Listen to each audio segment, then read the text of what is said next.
ইয়া রাসূলুল্লাহ, আল্লাহর হাবিব আব্বাজান, আমি ফাতেমা আপনার কাছে আসলাম একটা দাবি জানাবার জন্য। কি মা? ইয়া রাসূলুল্লাহ, ইয়া হাবিবাল্লাহ, আপনি আমার জন্য একটা দাসীর ব্যবস্থা করুন, একটা বাঁধির ব্যবস্থা করুন।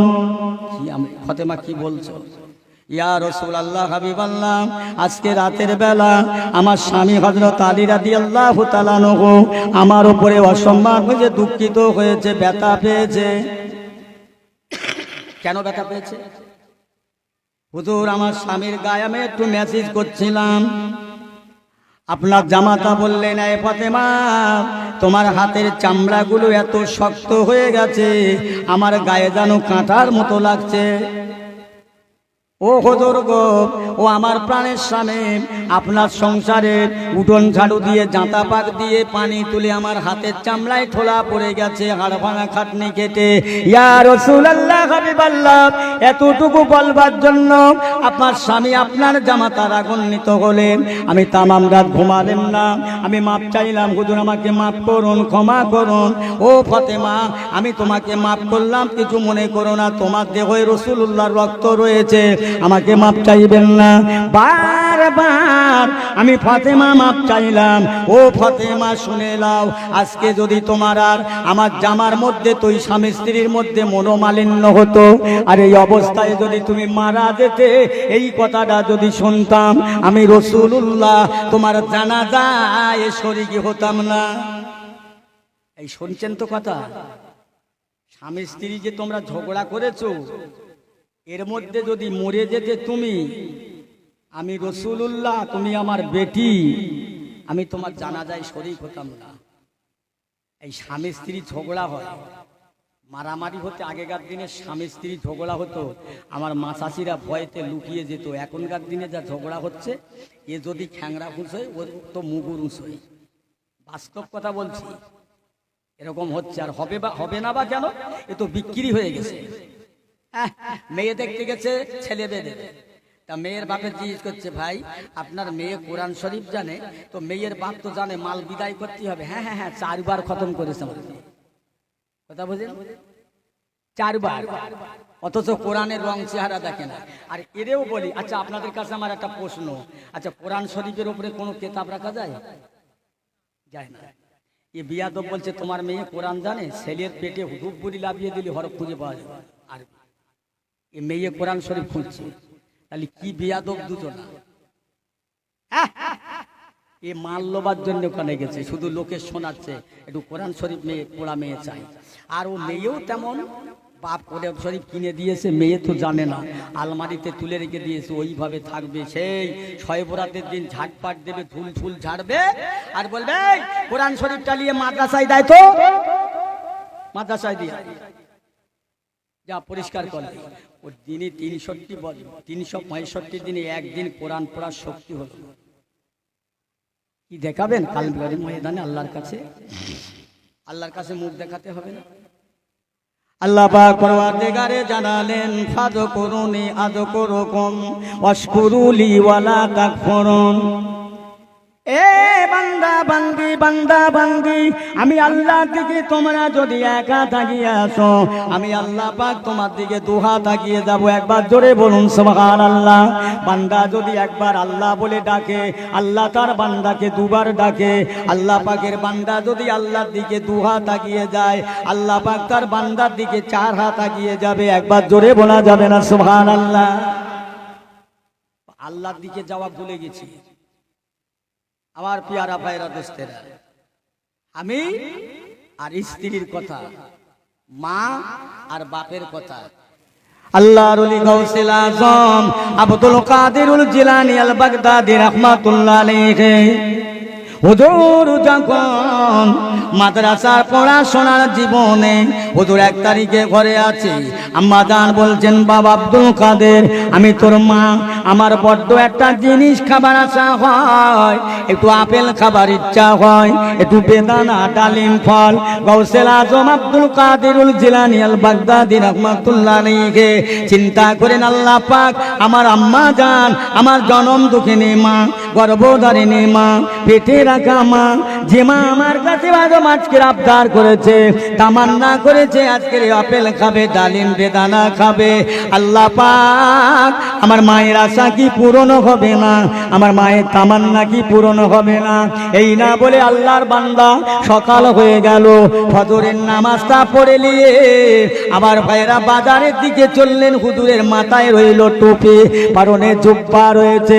একজন ডাকে, বাবা শোনো শোনো শোনো বাবা, আল্লাহর ওলি বলছেন আল্লাহ পাক আমার মায়ের আশা তামান্না কেমনে মিটাবো, একটু ব্যবস্থা করে দেন আল্লাহ।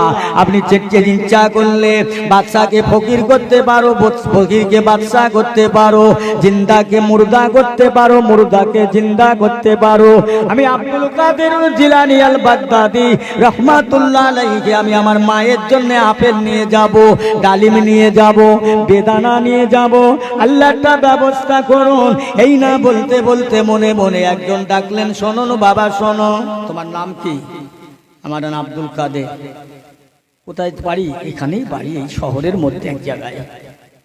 তোমার কে আছে? আমার আম্মাজান আছে, আর কেউ নেই। এই বাবা আমার এই মোটটা একটু বয়ে দাও তো বাবা। হেই গাড়ির পর্যন্ত পৌঁছে দেবে, চলো। হুজুর মাথায় করে নিলেন, জায়গা মতো পৌঁছে দিলেন, পটলাটা খুললেন, খুলে বলছো আব্দুল কাদের আমার কাছে তেমন পয়সা নাই যে দেব, এই লাও আমি তোমার জন্য 2টা আপেল দিলাম, একটু খেয়ে বাবা পানি খাবে, তোমার কষ্ট হয়েছে।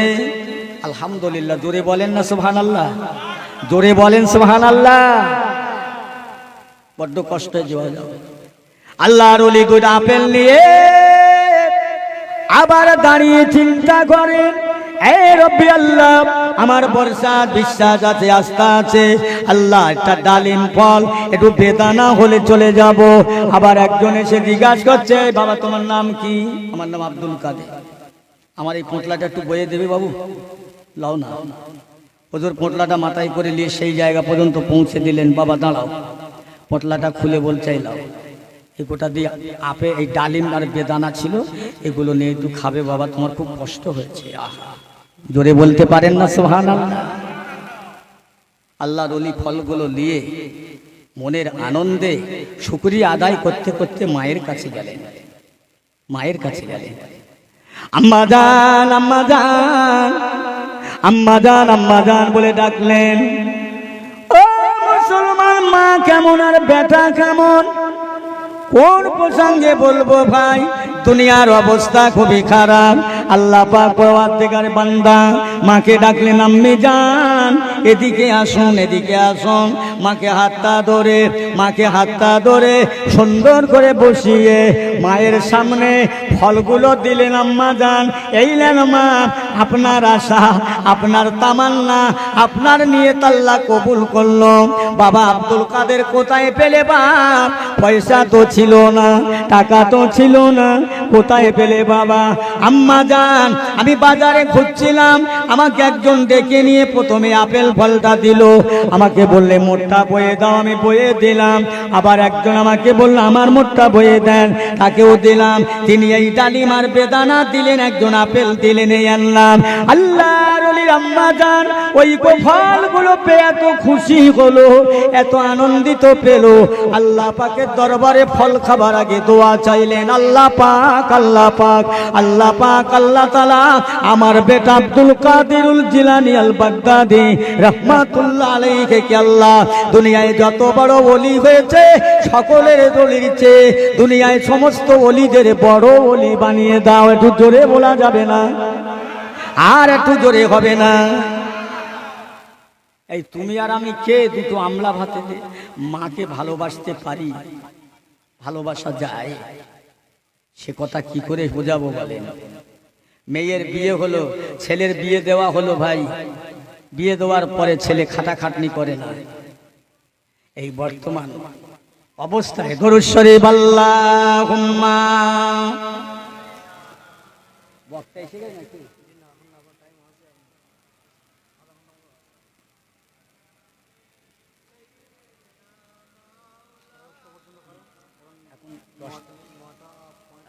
ঠিক আছে, আপনারা এরাম করছেন কেন বলেন দিন? আমার তো জ্বালাতন হয়ে যাচ্ছে, কষ্ট নেবেন না ভাই, আল্লাহর কসম করে বলছি। খুব খুব কষ্ট হওয়ার পরে কষ্ট মালুম হয় না যখন আমি জলসায় উঠি, আল্লাহর কসম করে বলছি। আমার জলসা করার আগে এমন অবস্থা থাকে যে আমার জলসা করা সম্ভব নয়, কিন্তু যখন স্টেজে উঠি আপনাদের দোয়া, আমার বাপ মার দোয়া, আল্লাহ আমাকে বলিয়ে দেয়। আপনারা একটু চাঙ্গা হবেন না? খুব মহব্বত করে বলেন আল্লাহুম্মা সাল্লি আলা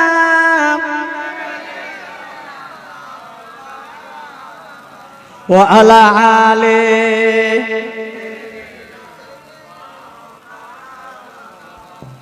আর একটা মায়ের কথা বলি, ভালো লাগছে তো আপনাদের? ভালো লাগছে? নবী দিবস তো একটু একটু করে বলি। আর একটা মায়ের কথা বলি, হযরতে বাইজিদ বোস্তামি রহমাতুল্লাহ আলাইহি, বড় বড় ওলি হয়েছে মায়ের দোয়ায়, চালাকির কথা না। আবার মায়ের দোয়ায় ছেলেরা ধ্বংস হয়ে যাবে। ছেলেরা, জওয়ানেরা, যুবকেরা, আজকের যারা নতুন বউ এনেছো, যুবতী মেয়ে এনেছো, কালকেরে তোমার যুবতী বউ বুড়ি হবেই হবে, তুমিও বুড়ো হবে, জেনে রেখো। এই চৈত বৈশাখ মাসে গরমে আগেকার দিনে মানুষরা ঘর ছাইতো, খড় দিয়ে ছেত না, খড়ের ঘর ছিল না বাবার আগে? হ্যাঁ, তো একটা ছেলে ঘর ছাড়ছে, আর ছেলের বাপ গিয়ে চালপানে চেয়ে দেখছে ছেলের মুখটা কালো হয়ে গেছে। ওই ছেলের একটা ছেলে আছে, মাত্র 3 বছর বয়স। এখন বাপ বলছে, কচি একটু লেবে আয় বাপ, বড্ড রোদ, বড্ড গরম, তোর মুখ টুকগুলো কালো হয়ে গেছে বাপ, একটু চলে লেবে আয়, পানি টানি খেয়ে। ছেলে বলছে, এই যা তো, বুড়ো মানুষ খাচ্ছে আর ঘুরছে আর পাকামির কথাবার্তা হচ্ছে, তুমি ছেড়ে দেবে নাকি? ও বাপ কি করেছে, ওই 3 বছরের নাতি ওর হাতটা ধরে আর হিড়ি করে টেনে আর উঠোনের মাথায় 14 বছরের রোদি বসিয়ে দিয়েছে। এ তখন বলছে, দেখেছো বুড়ো মিনসের কাজ কাপ দেখেছো? বাপেরে বলতেছে। আরে বাপ বলছে, বাবা আমার কাজ কাম খারাপ, তোর ছেলে রোদি বসকে দিয়েছি তাই আমার কাজ খারাপ। আমি যে তোর বাপ, তোর মুখ কালো হয়ে গেছে, আমার অন্তর জ্বালা করেছে, তোর লেবে আসতে বলেছি। তুই যা বলেছেন তোর ছেলে এখানে বুড়ুকে একটু দেখ তুই মজা, তোর জ্বালা করে কিনা। এই বাপ ঠিক করেছে না ভুল করেছে? বোঝাতে পারছি কি আপনাদের? এরকম শেখো, বাপকে অসম্মান করো না। বাপ টাকা পয়সা খরচ করে ছেলে বিদেশে দিয়েছে শিক্ষার জন্য, বিলাতে দিয়েছে, বিলাত পাস করে বাড়ি এসে বাপ গরুর জাপনা করছে, আর সঙ্গে একটা বন্ধু এসছে। বন্ধু জিজ্ঞাসা করছে, ও লোকটা কে হয় তোমার? এই বলছে, আমার বাড়ির রাখাল। ইস, হায় হায় হায়। বাপ কি মনে মনে করছে, হায় রে, লেখাপড়া শিখতে দিলুম, রোদি পুড়ে পানিতে ভিজে দোন খেতে লোকের গোলামি করে বিলাতে দিলুম লেখাপড়া শেখার জন্যে, আজ আমার ছেলে আমাকে রাখাল বলে পরিচয় দিল। এই কি শিক্ষার জাত? হ্যাঁ, শিক্ষা জাতির মেরুদণ্ড। আর এই কি শেখা শিখেছে? বাপেরে বলছে আমার বাড়ি রাখাল। কেন বলতো? ও যদি বলে আমার বাপ, বাপের গায়ে একটা গামছা, ধুলো বালি কাদা, বাপ তো অপরিষ্কার, বেয়াদব বেহায়া কমবক্তা, তোমার বাপের এই ধুলো লাগা পয়সা নিয়ে তুমি বিলাত পাস করেছো, এই ঠিক না ভুল? আর তুমি বাপের বলছো রাখাল। বদমাইশ, বদমাইশি করো না। বাপকে দেখো, মাকে দেখো, তবে আল্লাহ আল্লাহ রসুলকে পাবে। নামাজ পড়ে কপালে দাগ করলে কিছু হবে না।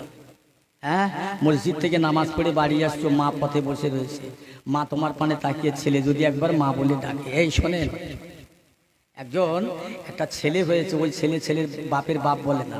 উপায় কি হয় বলো তো? ছেলের বয়স 12 বছর, ও বাপ বলে না, বাপের ডাকে, এই তুই টাঙ্গার করে। এ তখন বাপে বলার জন্য ছেলের সাথে করে নিয়ে গাড়ি ঘোড়া রাস্তাঘাট বাজার ঘাট নিয়ে যাচ্ছে। যদি ছেলে আমাকে বাপ বলে কোনো জিনিসের আবদার করে আমি ধন্য হব। তো সব বড় বড় দোকানের ধার দিয়ে নিয়ে যাচ্ছে ভালো ভালো জিনিস, তো তখন বলছে যে ওইটা আমাকে দাও। ও বাড়ি এসে শেষ বেশ সিদ্ধান্ত নিয়েছে, যা সে কপালে ছেঁড়া কেতা বগলে, এই বাড়ির পাশে বড় নারকেল গাছ আছে, ঝুনো নারকেল আছে, নারকেল গাছে উঠবো আর না সবার ডেকে নেবো নারকেল খেতে, কে কি চায় দেখবো। অন্তত যদি গাছে ওঠার পরে নারকেলের ছুতো করে একবার বাপ বলে, তাতেই ধন্য হব। এই শুনছেন তো? বাপ গাছে উঠেছে, সবাইকে ডেকেছে, নাতি পোতা ভাইপো, এই কে কি খাবি বল। এ বলছে দাদু আমার ডাব দাও, বলছে চাচা আমার নারকেল দাও। ছেলের পানে লক্ষ্য আছে বল। ও ছেলে কি বলে, ছেলে তখন হাত উঁচু করে বলছে আমার সেই ঝুনো নারকেল দাদে। এ তখন বলছে যা আছে কপালে, যা হবে হবে। নারকেলের বোঁটায় থেকে ঝুনো নারকেল খসে নিয়ে আর দেখে দেখে নিজের ছেলের মাথায় যেই ফেলে দিচ্ছে, বাবা গো বলে জমিনে পড়ছে। এ বলে যাক আমাকে অন্তত বাপ বলেছে, কম ঠেলাই বলেছে। মিয়া খোদাই বজ্রাঘাত যখন মানুষের মাথায় পড়ে তখনই বলে লা ইলাহা ইল্লাল্লাহ মুহাম্মাদুর রাসূলুল্লাহ। তার আগে অত সহজে নয়। হাটে টাকা গরু কিনতে যাচ্ছে, মিয়া গরু কিনতে যাচ্ছ? জি। তা টাকা লেছো? হ্যাঁ। তাই ইনশাল্লাহ বলো। আমার ট্যাকে টাকা হাটে গরু ইনশাল্লাহ বলবো কেন? ও বাবু হাটে গিয়ে গরুর দাম দর করে ছাড় ঘরে গিয়ে টাকা দেবে, পকেট ফাঁকা। ইনশাল্লাহ টাকা লেছে কি করে লেলে ইনশাল্লাহ, কখন কি হলো ইনশাল্লাহ, কবে কি হলো ইনশাল্লাহ, ও খাই আর বন্ধ হয় না। কথা বলছেন? খোদাইবাদ যখন মাথায় পড়ে তখন আল্লাহর নাম দেয়। খোদাইবাদ যখন পড়ে তখন সন্তানেরা বাপ মার খোঁজে। কথা বুঝছে? আবার প্যারা ভাইরা দোস্তেরা, হযরতে বাইজিদ বুস্তামি রহমাতুল্লাহ আলাইহি মস্ত বড় আল্লাহর ওলি, আল্লাহর মাহবুব, হ্যাঁ আল্লাহর ওলি। তখন স্কুলে পড়াশোনা করে। একদিন সন্ধ্যেবেলা মা বলছে বাবা বাইজিদ আমি একটু পানি খাবো, বাবা একটু পানি দেবে বাবা? হ্যাঁ। হয়তো বাইজিদ মুস্তাবি রহমতুল্লাহ পানির পাত্র দেখছে পানি নেই, সব খালি শুকনো। ইস আমার মা পানি চেয়েছে, পানি তো নেই। আল্লাহর ওলি বাইজিদ বুস্তামি রহমাতুল্লাহ আলাইহি পাত্রটা নিয়ে এখানে ওখানে এদিকে সেদিকে ঘোরাফেরা করে। ও ভাইজানেরা, মরুভূমির দেশে এদিক ওদিক ঘুরতে ঘুরতে ঘুরতে ঘুরতে পানি সঞ্চয় করতে পারেন না, পানির প্রসঙ্গ পায় না, কি হবে কোথায় যাবে। আল্লাহর ওলি পাত্রটা নিয়ে পাহাড়ে চলে যান। পাহাড়ের ঝরনা থেকে পানি সঞ্চয় করলেন। আসতে দেরি হয়ে গেল, এসে দেখছে মা ঘুমিয়ে পড়েছে। আল্লাহর বান্দা পানিটা নিয়ে মায়ের পাশে দাঁড়িয়ে গেলেন। হায় হায় আমার মা ঘুমিয়ে গেছে, সারা দিনের কষ্ট মেহনত, আমার মা ঘুমাচ্ছে, কষ্ট হবে, ডাকলে ঘুমির ব্যাঘাত হবে। আমি বাইরে দাঁড়িয়ে যাব পানিটা নিয়ে। আমার মা আমাকে 10 মাস 10 দিন পেটে নিয়ে কত কষ্ট স্বীকার করলো। দুনিয়ায় যেদিন আসি আমার মার কত কষ্ট হলো। আমি বাইরে বুস্তামি রহমাতুল্লাহ আলাইহি পানিটা মায়ের ডেকে দেব না, দেখি আমার মা কখন জাগে। এইভাবে আমার মা যতক্ষণ না জাগবে পানি নিয়ে দাঁড়িয়ে থাকবো, জাগাবো না। ও মুসলমানি বান্দার, ও জগৎ জোড়া ভাইজানেরা, আল্লাহ ওয়ালা গনেরা, হযরতে বাইজিদ বুস্তামি রহমাতুল্লাহ আলাইহি পানির গ্লাসটা হাতে করে নিয়ে দাঁড়িয়ে আছেন। আমার সকাল হয়ে যায়, মসজিদের মুয়াজ্জিন ফজরের আযান দেন, আসসালাতু খায়রুম মিনান নাওম, ঘুম থেকে নামাজ উত্তম, ঘুম থেকে নামাজ পড়ো, নামাজ ভালো, নামাজ উত্তম। আল্লাহর ওলি আম্মা জান বাইজিদ বুস্তামি রহমাতুল্লাহ পানি টালিয়ে দেখতে পেলেন আমার বেটা পানির গ্লাস। কেন বাবা এত সকালে পানি কেন? আম্মা জান গতকাল পানি চেয়েছিলেন, পাত্রে পানি ছিল না, অনেক কষ্ট করে পানি আনলাম, ঘুমিয়েছিলেন, কেন বাবা জাগাও না? ও মা জননী, এক রাতকে আমি পানির গ্লাস নিয়ে দাঁড়িয়ে থাকতে পারবো না, কত কষ্ট করে আমাকে গর্ভে ধারণ করলে মা। আল্লাহর বান্দির মা বলে বাবা শুনে লাও, ওই পানিতে হবে না বাবা, আর একটু পানি নিয়ে এসো। হুজুর আর একটু পানি দিলেন। আম্মা জান ওযু করে ফজরের নামাজ আদায় করবার আগে আল্লাহ তাআলার দরবারে দোয়া করেন, আল্লাহ পাক আজ আমার বেটা বাইজিদ আমাকে তাজিম করেছে, সম্মান করেছে, সম্মান খিদমত করেছে। আল্লাহ পাক আমার বাইজিদকে ওলি বানাও, এমন ওলি বানাও, দুনিয়ায় যত ওলি হয়েছে ওলির কাতারে আমার বাইজিদের নামটা লিখে দাও। মায়ের দোয়া, এর দোয়া লেছো কেউ কোনো সময়? হ্যাঁ, ও ফুরফুরায় গিয়ে পিট টিট পা টিপতে চান, নারায়ে তাকবীর আল্লাহু আকবার, নারায়ে তাকবীর আল্লাহু আকবার, ফুরফুরা সিলসিলা। ও বাপের সাথে আলাপ নেই, বেয়াদব, এক ওয়াক্ত নামাজ পড়ে, এক ওয়াক্ত নামাজ নেই, বাপের সাথে কথা নেই, ফুরফুরার পীর সাহেবের পাড়। আর মিলাদ, এই আপনারা কি মিলাদ করেছেন অবাক হয়ে যাবে। একটা জলসায় গিয়েছি অনেক দূরে বাবু, তা ছেলেরা এসে বলছে হুজুর আমাদের জন্য দোয়া করবেন, দোয়া করবেন।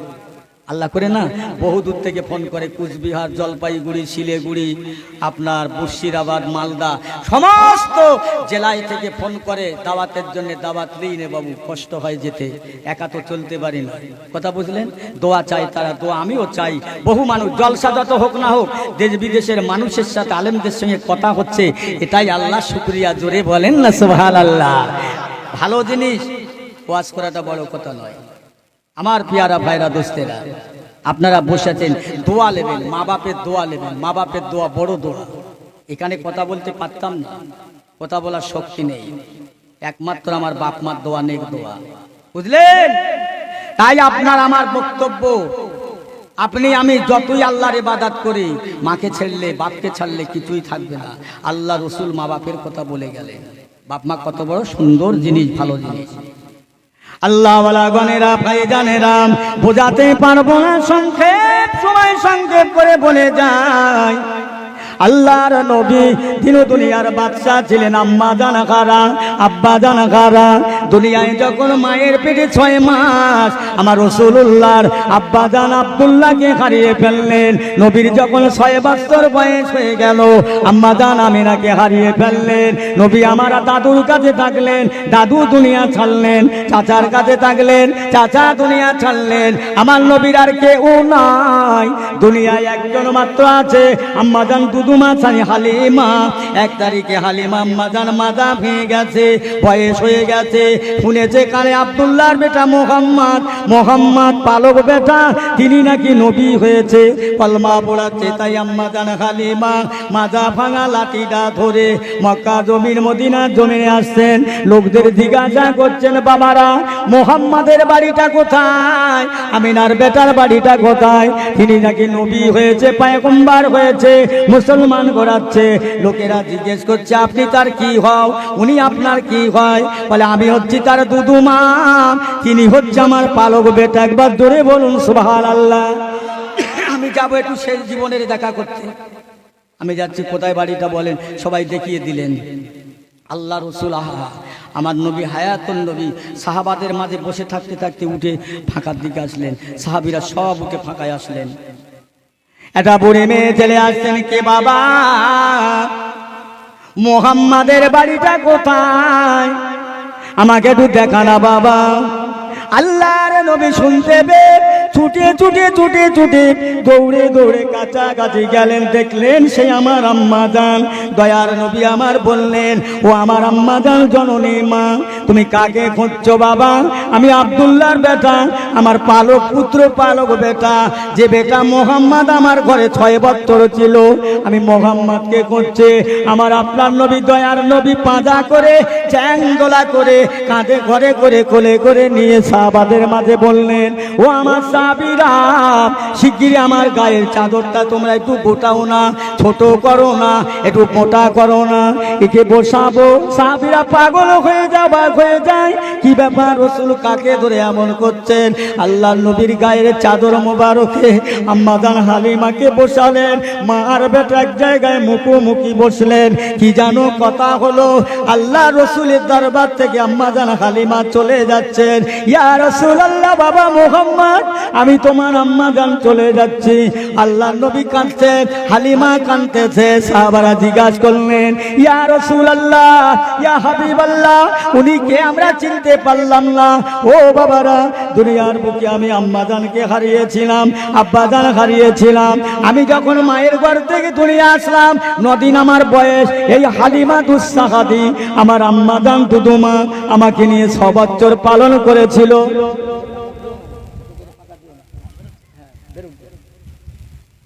আরে কোদাল কোবাতে পারি না, একটু ঘাম বেরোতে কষ্ট হোক, তা কি করবো? কথা বোঝেন না? একটু অল্প করে ছাড়ে আমার দিকে ঘুরিয়ে দেন। আপনাদের যখন আসে মায়া লাগছে, আমি বুঝতে পেরেছি। ভাই পাকা লাগবে, আমার ঠান্ডা লাগবে, অন্য কোনো অসুবিধা। হ্যাঁ, হালকা থাক। দরুদ শরীফ আল্লাহুম্মা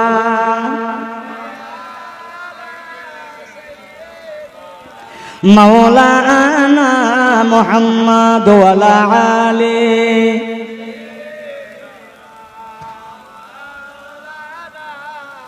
এই মাকে কিরকম ভালোবাসবে একটু পরিচয় দিলাম। মারা স্বামীকে কিরকম ভালোবাসবে একটু পরিচয় দিই। এই অনেক সময় অনেক মেয়েরা বউরা নিজের স্বামীকে বাপ বলে, আপনারা শুনেছেন কোনোদিন? আস্তাগফিরুল্লাহ বলছেন নাকি? হ্যাঁ, বলতে শোনেননি কোনোদিন? একটু আপনাদের প্রমাণ করে দিয়ে যাব, বলে কিনা দেখি। এখন ধরে নাও আমি পরের কথা বলে মার খাবো না, নিজের কথাটাই বলি। ধরে নাও আমি ছেলে বেঁধেছি, বড় ছেলে বেঁধেছি, ছেলে সৌরা খাড় দিয়েছে একদম মাল ভর্তি করে, ঘরে ধরেন এক ঘর মাল, বুঝলেন তো? ছেলে আর কাজ কাম করছে না, ওই খাটের ওপরে শুয়ে উবুড় হয়ে শুয়ে আছে। ছেলের মা বলছে এই কাজ কাম করো। এ বাবা, তুমি এইভাবে শুয়ে থাকলে চলবে কি করে? পরের মেয়ে এনে তো খাওয়াবে। মার উপরে এক ধমকি, এক মানে হাঁকন দিয়ে দিলে, তখন আমি গিয়ে বলছি এই কচি ব্যাপারটা কি রে, এই খাটাখাটনি করা বাদ দিয়ে শুয়ে আছিস কেন? কি হয়েছে? অসুখ হয়েছে? কোনো অসুবিধে না? তা কি হয়ে শুয়ে আছি কেন? কথা নেই। শেষের বেলা একটা পয়েন্ট তো বার করতে হবে। হ্যাঁ, এই শুয়ে আছিস কেন? মনের ভাব কি? আজ কয়েকদিন শুয়ে আছিস কি তোরা কি মনে মনে ঠিক করেছিস এই আলাদা সালাদা হবে নাকি? বলছে আলাদা কর দিলে যদি সুখ হয় তা দাও, তাহলে একটা পয়েন্ট বেরিয়ে গেল। আলহামদুলিল্লাহ, ও তো থাকবে না, এই ও আর চলবে না, হবে না, দাও ওকে সাইড করে দাও, সাইড করে দাও। দেয়া হলো। এখন রাতের বেলা বউ বুঝাচ্ছে এই শোনো, আলাদা যখন করে দিয়েছে তোমার বাপ মা, এক কাজ করা হোক, আমাকে দিয়ে আমার বাপের বাড়ি দিয়েছো, তুমি এখানে কাজ কাম করো, অনেক পয়সা জমে গেলে যেও, আমি বাড়ি আসবো, এখন টাকা পয়সা জমো। এ কি মন্ত্রী বলবো, একটা ভীষণ মন্ত্রী, একদম বিরাট যুক্তি দিয়ে দিলেন। তাই তো মাথায় লেগে গেল। তারপর দিন সকালে ধার করে টাকা গাড়ি খরচ করে নিয়ে সৌর বাড়ি তুলে দিয়ে আসলো। আর সারাদিন কাজ করে লোকের খায়, আর সন্ধে হলে মা আসল চাপাতে ভাত কামড়া দেয় আর ঢোক মারে, মারের সঙ্গে কথা বলে। এই আমি বাস্তব মানুষ, বাস্তব চলালো, ভুল বুঝবেন না। মার সাথে আলাপ হয় না। রাতের বেলা আঁচল চাপা দিয়ে ভাত কামড়ায় দেশে, রাতের বেলা খায়, বাসনটা চুরি করে, বোকার ভয়তে মা চুরি করে বার করে আনে। বেশ মাসখানে কাজ করলো, অনেক পয়সা জমে গেল। শ্বশুর বাড়ি গেল, চলো বাড়ি চলো, বউকে বলছে বাড়ি চলো, বলে হ্যাঁ বাড়ি তো যাবো। তা শুধু যাবো? তাহলে কি করবে? বলছে একটা শাড়ি একটা সায়া কিনে নিয়ে এখান থেকে গেলে, বলে শোন, এই একটা মাস কাজ করেছি, পরের খেয়েছি দিনের বেলা, মার খেয়েছি রাতের বেলা, কিন্তু মার সাথে কথা বলিনি। আর তোমার শাড়ি কিনে দেবো, চুড়ি কিনে দেবো। বলছে আমি ঠিক করলো, তুমি দাও না, আমি সব ঠিক করলো, ঠিক করার মালিক আমি, তুমি বোঝো? হ্যাঁ, তুমি কিছু বোঝো? স্বামীকে বলছে তুমি কিছু বোঝো? এ জব বোঝে এইটি, আর কিচ্ছু বোঝে না, ভেড়া ছাগল কিছুই জানে না। স্বামীকে বলতে শুনেছ তুমি কিছু বোঝো? স্বামী তোমার উকিল, স্বামীর পার নিচে জান্নাত, ও বলছে তুমি কিছু বোঝো? ও বেশি বুঝদার হয়ে গেছে। কথা বুঝছেন? কষ্ট হচ্ছেন নাকি আপনাদের? কষ্ট নেবেন না। চলে গেলেন, একটা শাড়ি একটা সায়া একটা ব্লাউজ কিনেলে বাড়ি আসলো। তারপর দিন সকালবেলা উঠে বউ কি করছে? কাজ কাম করছে, থালা বাটি ধুচ্ছে, কানো কান বেড়াচ্ছে। আর দেওর ননদেরা চাচতে, ননদ চাচতে, ননদ এসে বলছে ভাবি কখন বাড়ি এসছিস? বলে কাল রাত থেকে। বলছে বাহ, এই কাপড়টা তো ভালো কাপড়, কে দেশে? বলে কে আর দেবে, বাপ খাটতে পারে না তবু দেশে। কথা বোঝেন না? এই সত্যি কি বাপ দেছে ওর? তাহলে ও কাকে বাপ বললো? এই কথা বল, স্বামীকে। তাহলে বলে না নাকি স্বামীরই বাপ? এইখানকার মেয়েদের কথা বলছি না, মাফ করবেন আমাকে, এখানকার মেয়েরা বলেন আলহামদুলিল্লাহ। কথা বুঝছেন? আমার পিয়ারা ভাইয়েরা, দোস্তেরা, আমার মায়েরা, বোনেরা, বেটিরা হুঁশিয়ার হয়ে যাবে। স্বামীর কষ্ট সংসার যদি হয় সেটাকে বড় ভালো বলে মানবে। হ্যাঁ, আল্লাহ রসুল দিন দুনিয়ার বাদশাহ দয়ার নবী বসে রইলেন। একজন ইহুদি এসে বলে ইয়া রাসূল আল্লাহ, ইয়া হাবিব আল্লাহ, আব্দুল্লাহর বেটা মুহাম্মদ, আপনি নাকি ইহকালের বাদশা পরকালের বাদশা, ইহকালের নবী পরকালের নবী, আপনার গায়ে তালি দেওয়া জামা, ছেঁড়া জামা, আপনার গায়ে সেলাই করা জামা মানায় না, বাদশা হিসাবে মানায় না। আল্লাহ পাকের নবী বসে আছেন, আল্লাহ পাক আলেমুল গায়েব অন্তর জানেন, আল্লাহ হবে অন্তর্জামিন বুঝতে পেরে ফেরেশতা জিবরাইলকে পাঠিয়ে দেন, এই আমার জিবরাইল চলে যাও, আমার রাসূলুল্লাহর দরবারে যাও, আমার হাবিব খুশি হবে না, আমি আল্লাহ ভালো লাগে না, আমার হাবিবের মনটাও খুশি, আমি আল্লাহ ভালো লাগে না। জিবরাইল জলদি করে যাও, আমার রাসূলের কাছে বলো আর দেশে যত পাহাড় আছে পর্বত আছে আমি আল্লাহ তামাম পাহাড় পর্বতগুলো আমার হাবিবের জন্য মতি বানাবো, মুক্ত বানাবো, হীরা জাবালার বানাবো। একবার জোরে বলুন সুবহানাল্লাহ। আর কোনোদিন কেউ আমার নবীকে ছোট করবে না। ও জিবরাইল, তবে আমার নবী যদি চায় আমি আল্লাহ করব, নইলে করব না। জিবরাইল আলাইহিস সালাম আমার নবীর দরবারে পৌঁছে যান, সালাম দেন, আসসালামু আলাইকা ইয়া রাসূলুল্লাহ হাবিবাল্লাহ। আল্লাহর নবী জবাব দেন, এ জিবরাইল মনটা বড় খুশি। কি ব্যাপার, মনটা এত খুশি কেন? হুজুর একটা বিরাট অফার আল্লাহ দিয়েছেন আপনাকে, যদি মেনে নেন আপনি আল্লাহ দিয়ে দেবেন, আর না মানলে আপনাকে দেবে না। কি অফারটা? ইয়া রাসূলুল্লাহ হাবিবাল্লাহ, ইহুদি আপনাকে ছোট করলেন, আল্লাহর ভালো লাগে না। আরব দেশে যত পাহাড় পর্বত আছে সব আপনার জন্য সোনা বানাবে, হীরা মতি মুক্তা বানাবার অভাব থাকবেন না। ও জিবরাইল একটু যাও, আমি একটু বাড়ি যাই। এখন এইরকম ঘটনা যদি আমার জীবনে ঘটে, আমি বাড়ি গিয়ে যদি বিবিকে বলি যে আমাকে 1 লাখ টাকা দিয়ে বলেছে একজন নিঃস্বার্থে, আর নেবে না, বলবে আর দেরি না করে হাতের লোক কি পায় না ঠেলে তাড়াতাড়ি কথা বলছেন না।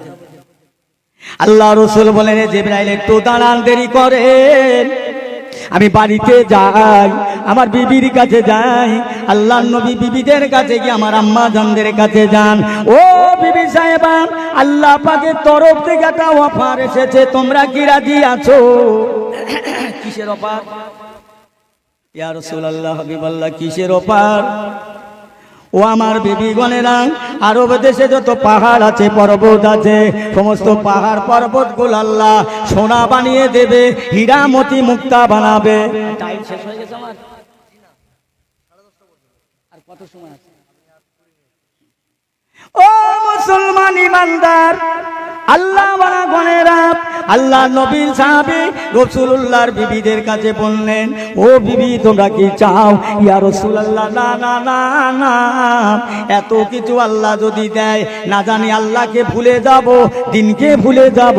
আমরা যেমন আছি ভালো আছি, আল্লাহর ইবাদত করি, আমাদের দিন পার হয়। জোরে বলুন সুবহানাল্লাহ। দয়ার নবী বিশ্ব নবী হাবিবুল্লাহ চলে গেলেন, ফেরেশতা জিবরাইলকে বলতে লাগলেন, না না না না, ও আল্লাহর ফেরেশতা চলবে না, আমি রাসূলুল্লাহ বলছি শুনে নাও। কাল ময়দানে মাহশরে ধনী অপেক্ষা, বড়লোক অপেক্ষা, টাকা পয়সাওয়ালা অপেক্ষা, 500 বছর অপেক্ষা গরিবদের আল্লাহ জান্নাত দান করবে। একবার জোরে বলুন সুবহানাল্লাহ।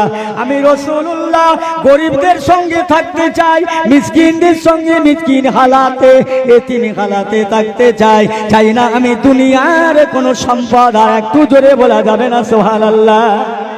আমার নবী চাইনি, নবীর বিবিরাও চাইনি। আর আমার ঘরের বিবি বলছে, তোর সংসার করেলো, প্লাস্টিকি পানি গলছে, তোর বাকি বুকি উলুর চাপলা ওঠে না, গাল দেয় স্বামীকে, বিবি গাল দেয়, তোর ভাগ্যবাদ যোগ্যতা নেই, বে করিলি কেন? দে তালাক দে, নাই তো নিজে নিজে তালাকলে চলে যাবে। এই এখন সব সমান অধিকার দিয়েছে না, বেটা ছেলেদের যেমন পুরুষদের, মেয়ে ছেলেদের তেমন অধিকার। একটা কথা বলবো, আপনারা কিছু মনে করবেন না, সমান অধিকার তো। এখন বৈশাখ মাসে গরমের দিনে রাতের বেলা মেঘ করে হঠাৎ ঝড় হয়েছে, পেশাব বলে গেছে, বাইরে যাবার আর ক্ষমতা নেই। তখন তার স্বামী বলছে, পেশাব অত্যন্ত লেগেছে, এক কাজ করো, তুমি একটু সরে এসো, তোমার কাঁধে উঠে আমি পেশাবটা করে নেই। ও পেশাব করলেন, এই খানিক রাত পরে বলছে, আমারও তো পেশাব লেগেছে, উপায় কি? তা তুমি একটু জানলার বাইরে দাঁড়াও, আমিও পেশাব করলে। আচ্ছা, বউ যদি স্বামীর গাড়ে উঠে দুটে পেশাব করে, ও পেশাব ফাঁকায় যাবে গা? কথা বোঝেন না? সমান অধিকার দেশে কই? তুমি একটা সমান অধিকার মেয়েদের দেশো। ওই চলো দিন, এই রাত্রির বেলা 3টে প্যাসেঞ্জার লেখেন থেকে ঘটপুকুর যেতে হবে, অবস্থা খগন করে ছেড়ে দেবে না? সমান অধিকার দিচ্ছ। আল্লাহ রাসূল আল্লাহর হাবিব যখন অজয়ী হয়ে যায়, অসুস্থ দুর্বল হয়ে গেলেন, সাহাবাগণেরা আল্লাহ নবীকে বলতে লাগলেন, ইয়া রাসূলুল্লাহ হাবিবাল্লাহ, আপনার অবর্তমানে আমরা কাকে নেতা বানাবো, বাদশা বানাবো, কে নেতৃত্ব দেবে? আমাদের আম্মাদান আয়েশা সিদ্দিকা রাদিয়াল্লাহু তাআলা কে নেতা বানাবো। কেননা আয়েশা 6 লক্ষ হাদিস পাকের হাফেজ, একবার জোরে বলেন সুবহানাল্লাহ। আয়েশা 30 পারা কোরআন পাকের হাফেজা, ওনাকে নেতা বানাবো। আমার নবী বলেছিল না না না না, এ সাহাবীরা শুনে নাও, খবরদার মেয়েদের মাতব্বর বানাবেন না, নেতা বানাবেন না। কেননা পুরুষের চাইতে জ্ঞান ওদের 4 আনা, পুরুষের 12 আনা। এই 4 আনা জ্ঞানের মানুষকে যদি নেতা করো, গোলমাল করে ফেলবে, ইদিক ওদিক করে ফেলবে। ও সাহাবাগণেরা, আখিরি জামানা, শেষ জামানা, মেয়ে ছেলে মোড়ল হবে, মাতব্বর হবে, তখন 3টে করে গজব আমার উম্মতের মধ্যে অটোমেটিক লেগে যাবে। একটা আসমানি গজব, একটা জমিনের গজব, একটা মানুষের মধ্যে হানাহানি, মারামারি, কাটাকাটির গজব লেগে যাবে। এটা রাসূলের বক্তব্য। এই হচ্ছে কিনা হয় না? এরা কষ্ট পাচ্ছে, এরা মনে হচ্ছে আমি লেগে গেলে ধরবে না, কি তা আল্লাহই জানে। ইজি হয়ে আছে, ধরবে ধরবে, কি করবো বল আমার ভাইরা। ও বন্ধুগণেরা, 5 মিনিট বাকি থাকতে। ও বন্ধুগণেরা, আমার দোস্তেরা, মায়েরা, বোনেরা, দুটো হাত জোড় করে বলে যায়, অনুরোধ করে বলে যায়, বুক ভরা আশা নিয়ে এসেছিলাম আপনাদের কাছে ওয়াজ করব। আল্লাহ করিয়ে দিলেন, দোয়া করি, দোয়া করবেন। আল্লাহ পাক জানো এই দেশের মানুষ, গোটা বিশ্বের মুসলমানদেরকে আল্লাহ হেফাজত করেন। আজকের এই গাজার মুসলমান, ফিলিস্তিনির অবস্থা কি শুনছেন তো? যারা পেপার পত্রিকা পড়েন, আজ কি অবস্থা সেখানে হচ্ছে। মাশাআল্লাহ, আমরা তো ভালো আছি, অনেক ভালো আছি। দোয়া করবেন তাদের জন্য, দোয়া করবেন। আপনারা ভালো আছেন, আমরাও ভালো আছি। আর ভালো আছি বলে কুসংস্কার বেশি বেড়ে গেছে, কথা বোঝেন না? আসলে যে মেয়ের বাচ্চা হয় না, ওই মেয়ে বাচ্চার মায়া কি বোঝে বলো তো? এই হিজড়ে কোনোদিন বোঝে সন্তানের মায়া? বাচ্চা যার হয় সেই বোঝে, কষ্ট যার হয়েছে দিনের জন্য, ইসলামের জন্য, সেই বোঝে।